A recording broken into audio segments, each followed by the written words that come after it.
गांव में सन्नाटा था, एकदम खामोशी। गांव वाले धीरे धीरे बातें कर रहे थे।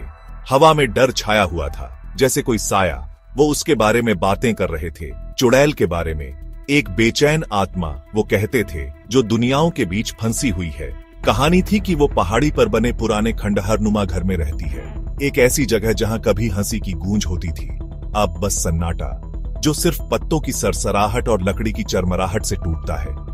जिन लोगों ने पास जाने की हिम्मत की, उन्होंने अजीब घटनाओं के बारे में बताया, टिमटिमाते साए, अनजानी फुसफुसाहट और एक भयानक डर। घर पहाड़ी पर खड़ा था, बिल्कुल टूटा फूटा। इसकी खिड़कियां खाली आंखों की तरह नीचे गांव को घूर रही थीं। रंग उखड़ा हुआ था, जिससे नीचे की सड़ी हुई लकड़ी दिखाई दे रही थी।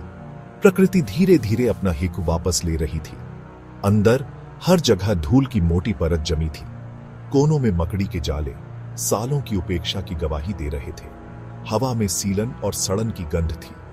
हर कदम सन्नाटे में गूंजता था, उस खालीपन की याद दिलाता था जो वहां घर कर गया था।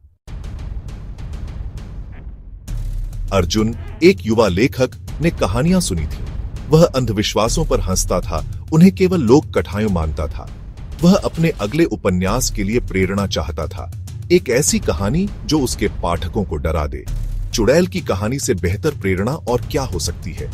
अपनी नोटबुक और अनजान के लिए प्यास लिए वह खंडहर घर में चला गया। सन्नाटा घबरा देने वाला था, जो केवल उसके अपने दिल की धड़कन से टूटता था।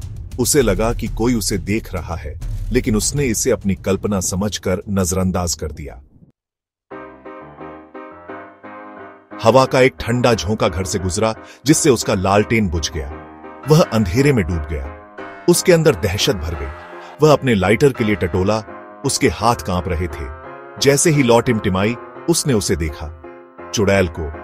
वह वहां खड़ी थी, चांद की भयानक रोशनी में नहाई हुई। उसकी आंखें एक गहरे अथाह दुख से भरी उससे मिली। वह जम गया डर के मारे। उसने हाथ बढ़ाया, उसके स्पर्श ने उसकी रगों में बर्फ का झटका भेज दिया। उसकी आवाज एक दर्द भरी फुसफुसाहट उसकी रीढ़ की हड्डी में कंपकंपी भेजती थी। उन्होंने मुझसे सब कुछ छीन लिया, उसने फुसफुसाते हुए कहा। उसकी आवाज में दर्द और गुस्सा था। मेरी जिंदगी, मेरा प्यार, मेरी इज्जत। अब मैं भटकती हूं, सुकून ढूंढती हूं, शांति ढूंढती हूं।